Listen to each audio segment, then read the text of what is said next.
All right, hello once again. This is Jeff Scott of Rankin Technical College.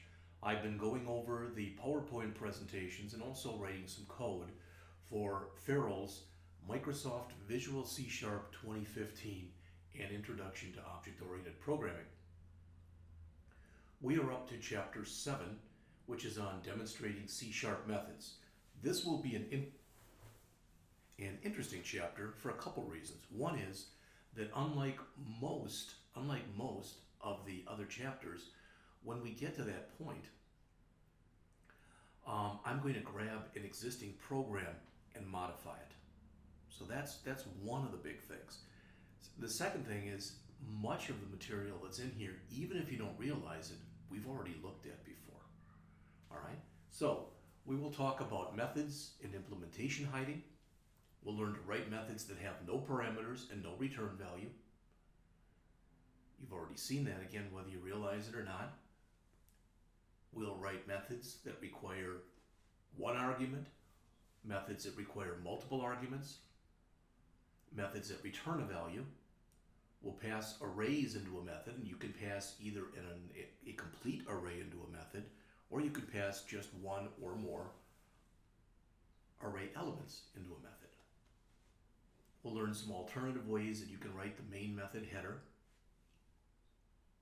And then finally, we'll talk about some issues that are involved with using methods in GUI programs. So I'm going to go over all of the slides first, and then I'm going to go back and probably take the last one that we just looked at, that being that array program, and rewrite it.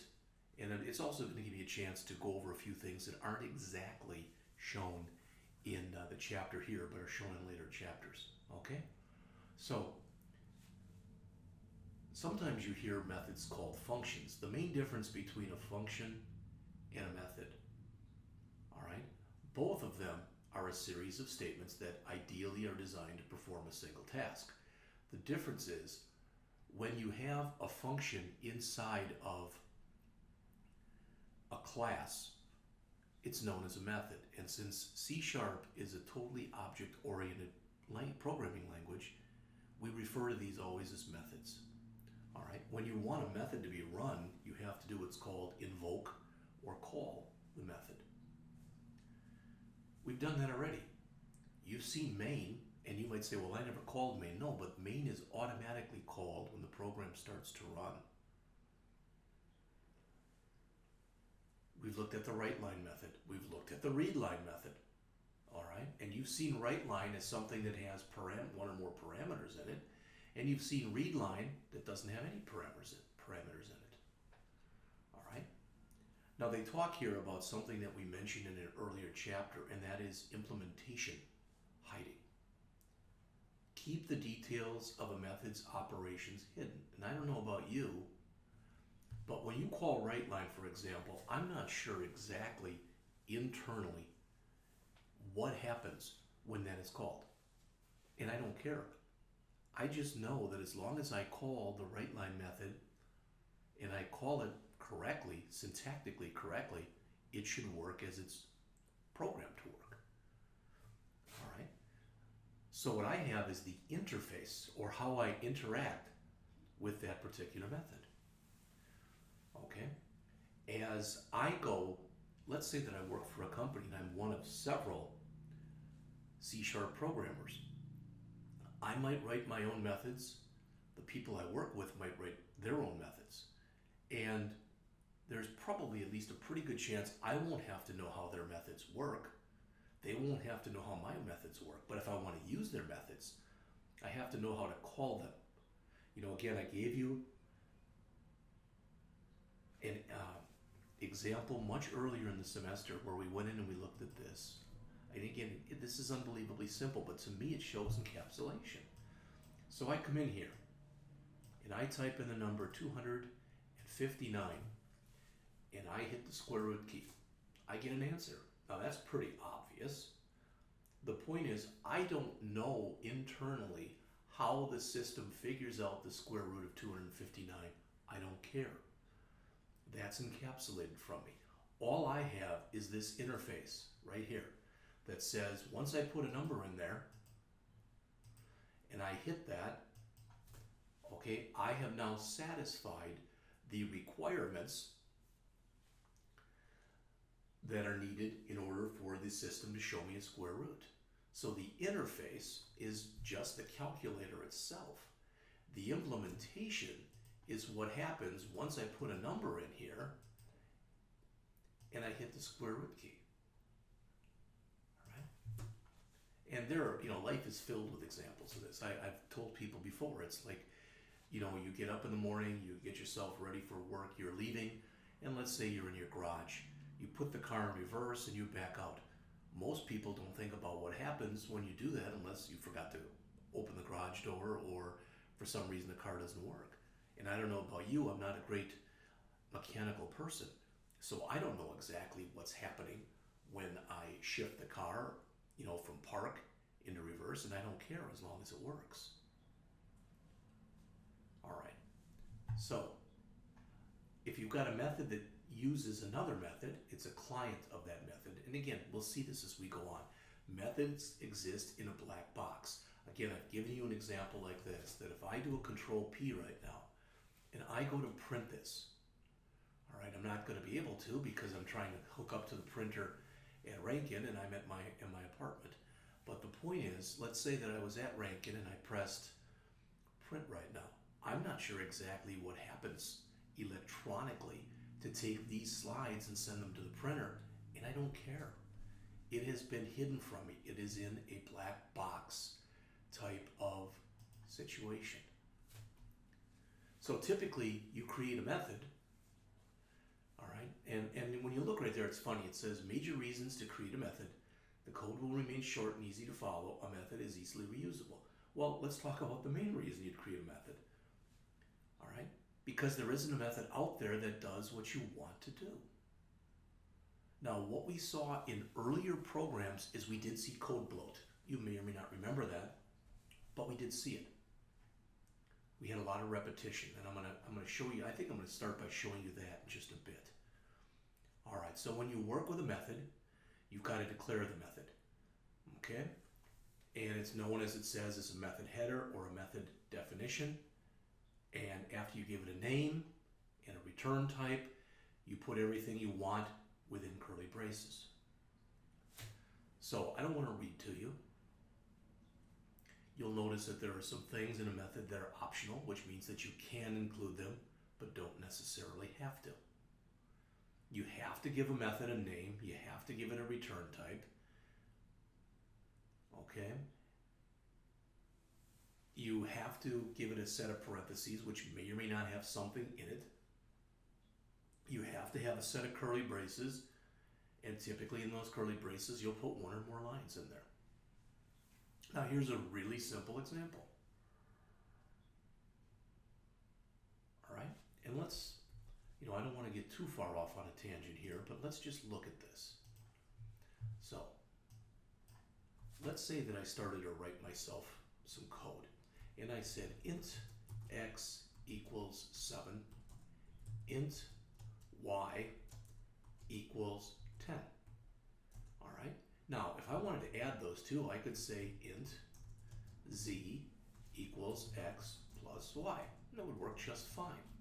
But I could also come in here and I could write private int, and I'm just going to call it add2, int n1, int n2. And what I'm showing you, there's many ways this could be written. I'm showing you a way. Return n1 plus n2. All right? So instead of writing this, I could write int z equals add2, and I pass in there x and y. Now there'd be some more code in here, and eventually there would be an ending curly brace, and this would be inside of some beginning curly brace. We don't care about that. What I'm trying to show you though is, you might look at that and go, okay, Jeff, I understand. You're trying to add these two numbers up, but what is the advantage? What is the advantage of doing this as opposed to just saying int z equals x plus y? All right, in this case, there really is almost no advantage. But let's suppose I've got, and I'm going to put in 2 more sets of these. So let's suppose we've got 3 sets of numbers. All right? And if you don't know what I mean, you will in just a second. So there's some code here, and then we've got some more stuff. And we're going to put in here A, B, and C, and this will be 23 and 12, and this will be A, and this will be B, and then we'll put in just a little bit more code. So these dots just mean there's some code in there that's doing something. We don't know what it's doing. We don't care. And here we'll put in E, F, and G. And this will be 47, 21, and this will be E and F. So now, hopefully, when you look at this, you'll start to understand why you might want to use methods. Okay? Because we're doing the same code every time. And again, these are simple examples. It's not really buying us a lot in there. But what we're able to do is write one routine that will handle adding those 2 numbers, adding those 2 numbers, and adding those 2 numbers. Now, I maybe have not done anything to sell you on why you should do this. All right? I think that you'll see it more when we go back and we take a look at how you can minimize code. So we're going to do that in just a couple minutes. All right? So this is called an access specifier. It's private, so it's only able to be called within the class.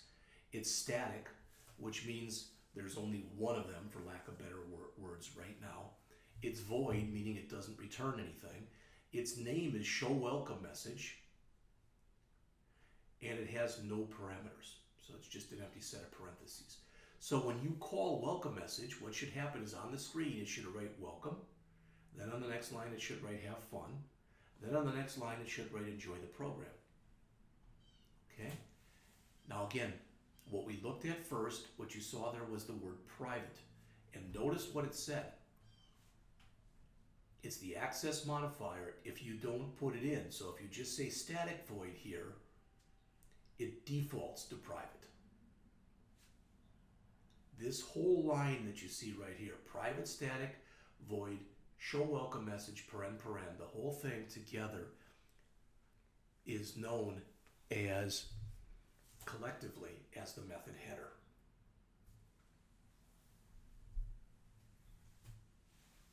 So these are some of the ways that you can set up these accesses. Again, we put private in there. Notice that public means it's like a public figure. It's open and accessible to all. Private means it's only accessible to the class that contains it. It says when you use a class's complete name, including its class, you're using a fully qualified name. Remember, technically, it's even system.console.writeLine. All right. Now, this might be a little hard to read and a little hard to understand right now, but this explains the different kinds of setups, and you'll notice what's in gray right there. Those are the 2 we've talked about. So notice that if it's public, that literally it's accessible everywhere to everyone. I've said this before, it's kind of like a public figure. So if you imagine the President of the United States. Now, I know it doesn't work like this. In fact, if I tried to get into the White House and I didn't have permission, I'd probably get arrested. But technically, I should be able to walk into the White House and say, excuse me, my name is Jeff Scott, and I'd like to meet with the President of the United States, please. And if the President is there and available, he or she should meet with me. All right? Because they're public, they're accessible to all. Well, that's not really the way it works in life, but that's the idea. On the other hand, with a private individual, all right, let's say that Evan Gudmistad did not know who I was. Let's say we'd never met. And I find out where he lives, and I come knock on his door, and he goes, yeah, can I help you? And I said, yeah, and I just walk into his house. I could probably get arrested for that. because it's a private residence. Okay? So when something is public, notice it can be accessed by anyone and everyone. When it's public, it's accessible by all, whether it's in the class or another class. When it's private, it's accessible from within the class, but inaccessible from outside of the class. There's also three more. There's protected, there's internal, and there's combined protected internal. And I'll tell you what, we'll quickly talk about those, but I don't want to get too much off point, because I think we'll go back and look at these again when we talk about classes. Protected means it's available to the class and what are called any descendants of the class. And internal means it's accessible to the class and any assemblies or projects that are part of the class. And again, if you say, well, I don't know what that means, we'll be going into that later. You can declare a method to be static or non-static. When it's static, you don't need to create an object of the class. And if that confuses you, think of it this way. We've been using static methods. WriteLine and ReadLine are static methods. Okay? We've never created a WriteLine class or a ReadLine class. Okay? And non-static is the default. Okay? They can call static methods, but they can only be used in conjunction with an object. Every time that you create a method, the method has to have a return type associated with it. If it returns nothing, then the return type is void. It means it's void of a return type. But if it returns an integer, you have to put that in there and say that it returns an int. Method names are pretty much set up the same way that variables are. Okay? Other than the first letter is also capitalized. They're actually set up very much the same way that the class name is set up. So what we're doing here is we've got main, and inside of main, we're calling a method. We're calling show welcome message. So that once it calls that, then control goes from here down to here. It writes welcome, have fun, enjoy the program. It hits the ending curly brace, it comes back up and does the next line. So notice welcome, have fun, enjoy the program, and hello. You can declare variables within a method. If you declare variables within a method, they're known as being local variables.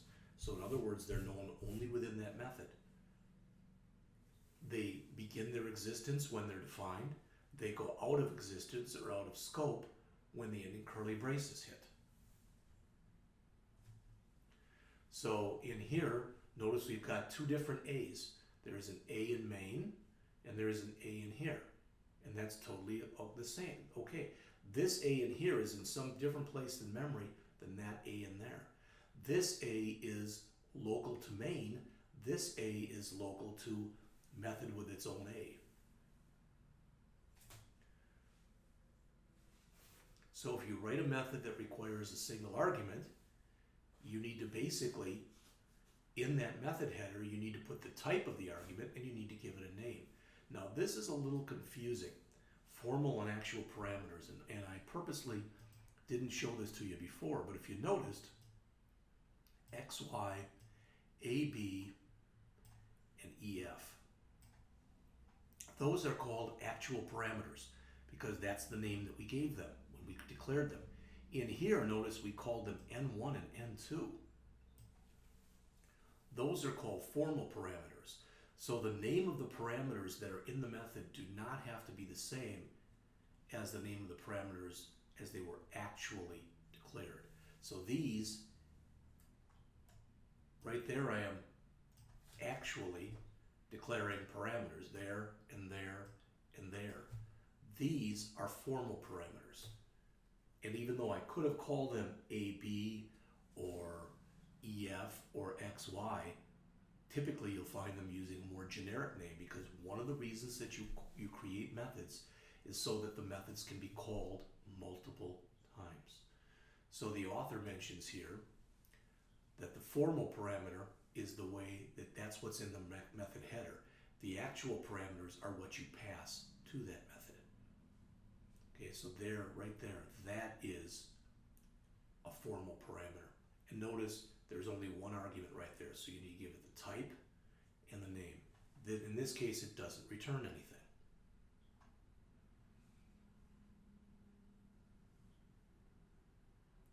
You can also write methods that require multiple arguments. And as it says, when you do that, the arguments must match a number, type, and relative position. So, in other words, looking back at the example that I gave you previously, if I tried doing this, I'd get an error because I'm trying to pass 3 variables, but the parameter only expects 2. So I'd get an error to try to do that. In the same way, if I only tried to pass 1, I would also get an error because the system is expecting 2. And if for some reason I did this, let's say that I made this a double, and I made this a double, and I made this a double, I'd get an error here too because the system is expecting there to be 2 integers passed in, and I'm passing in 2 doubles. It also is expecting that I'm going to return an integer, and I'm actually returning a double. So it's very easy when you set this stuff up to do it wrong. It's all a matter of practice.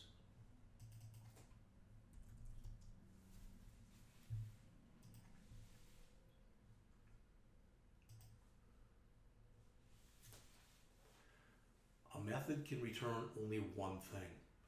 But remember, like with that one thing, it could be an entire array, for example. And as we get into talking about object-oriented programming, it would be possible for it to return an object. So when people say, well, it can only return one thing, yeah, that's true. But that one thing can be a thing that contains multiple things, for lack of better words. You have to put the method's return type in there. And if it returns something other than void, you have to have a return statement in there. So that's a double. So gross here, since we're returning it, gross must be a double because that's what's being returned. These that are in here can be also doubles. They could be anything you wanted or needed them to be. Very similar to what we looked at before when we were going through our own pay rate type of thing. And this is the kind of changes that we're going to look at. So you can return a value and store it in a variable, or you can use it directly. And if you go, I don't understand that. Well, you can put a method call right inside of a read line, and I've done that, or right inside of a write line, and I've done that. Methods can return any types of values. Boolean, int, double, you can return an array, etc. So notice we're saying gross pay equals calc pay, my hours, and my rate. So we're passing in 2 doubles, my hours and my rate. And we're returning the results in the gross pay, so we have to be returning a double. We're returning a double. That double there is this one here. The my hours is now called hours. The my rate is now called rate. And there's nothing wrong at all with what the author did here. It's totally fine. Double gross, gross equals hours times rate, return gross. Technically, you didn't even need to create a variable called gross. You could have just said return hours times rate. It would have done the same thing.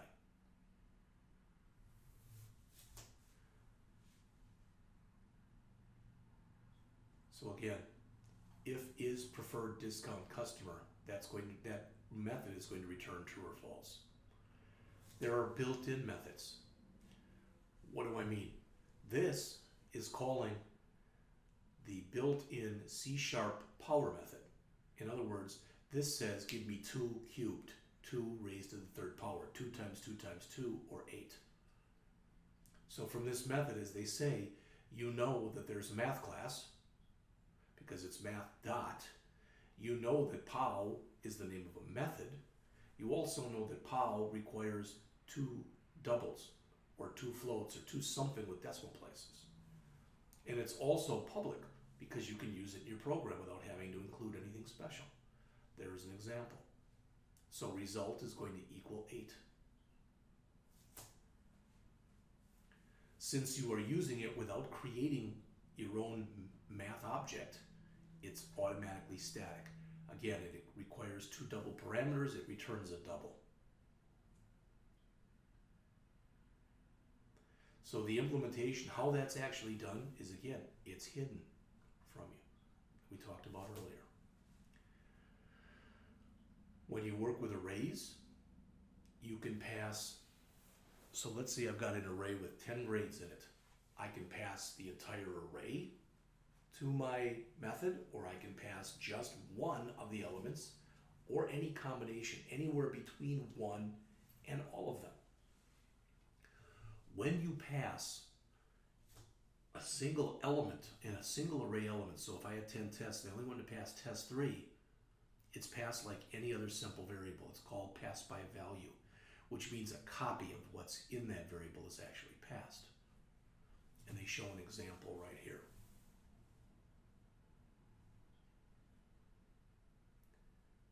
On the other hand, if you pass an entire array, the entire array to a routine, then it's called pass by reference. So pass by value means that you're passing a copy. If you do make a change to the copy, you're changing it only inside of that routine, and once it gets back to what called it, it's back to its original value. When you pass something by reference, any change you make is a permanent change. And you'll see this again and again. So here we're passing in an array, okay, and we are changing it. So there's what it started, and then we told it we wanted it to change all these elements to 888, and notice when we get done, they are 888 permanently.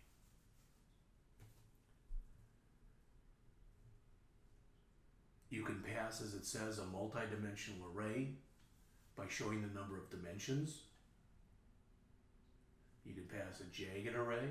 These are all things that will actually, I think at least, make more sense to you once you've practiced with them. All right? Okay. You can write main, which is, the starting point in a program. You can write it in different ways. One way you can write it is like this, meaning main is public, okay? Meaning you don't need a special object to call it. There's only one of them, and it doesn't return anything. You can also write it like this. So what's the difference?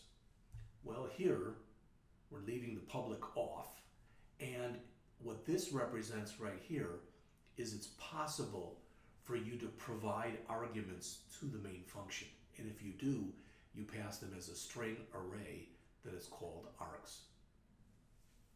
So here is an example. So notice we're calling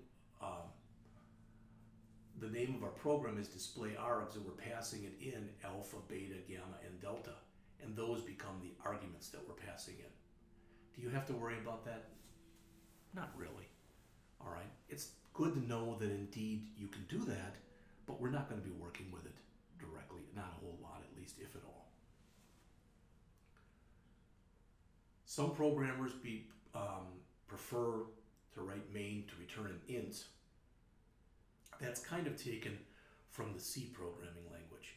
And in many ways, we had C, C++, and C# kind of evolved off of both of them. But again, you can do that, but you don't have to. Some programmers prefer to write main with a public access where the default is private. If you've got a public main, you can call it from another class because it's public.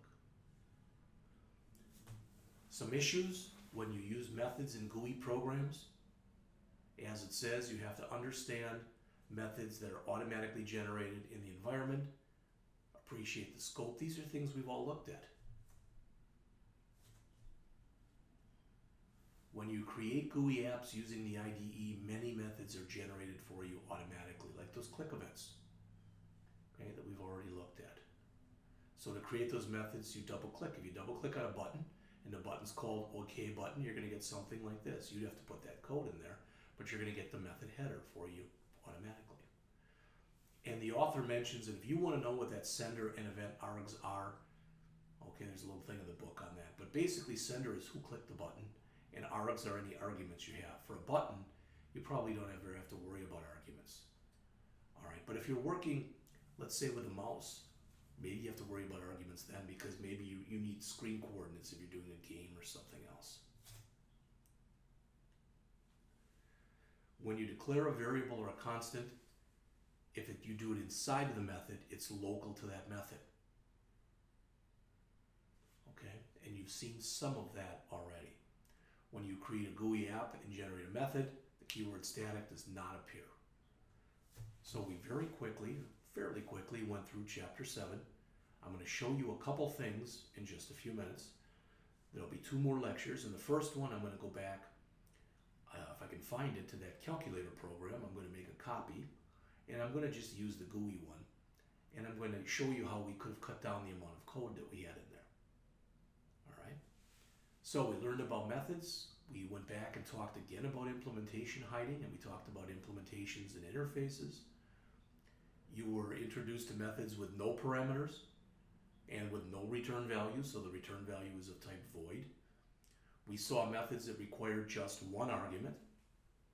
We saw methods that required multiple arguments, and I showed you a simple little program snippet with some of that. And whether you realized it or not, that example I gave you also had a return in it. So n1 plus n2 must be of type int, and you must be stuffing it inside of a variable that is type int. All right, so we looked at that. We talked about how to pass just an array element in and how it gets passed by value. We talked about how you could pass an entire array in and it gets passed by reference, meaning that any change you make is permanent. We looked at a couple different ways or alternative ways to write main, and we ended the chapter talking about some of the issues using methods in GUI programs. That's it for this chapter. I just want to mention to you, if you don't know it, that the next chapter, this chapter was on like an introduction to methods. The next chapter is advanced C# methods. So we're going to have this for 2 chapters. So what I'm going to do is I'm going to see if I can find, I don't even know where I have it in here, but I've got it someplace. I'm going to find that original calculator program, or one of the original ones that I did very early in the course. I'm going to make a copy of it, and I'm going to show you how to make some changes, and I'll be back to do that shortly.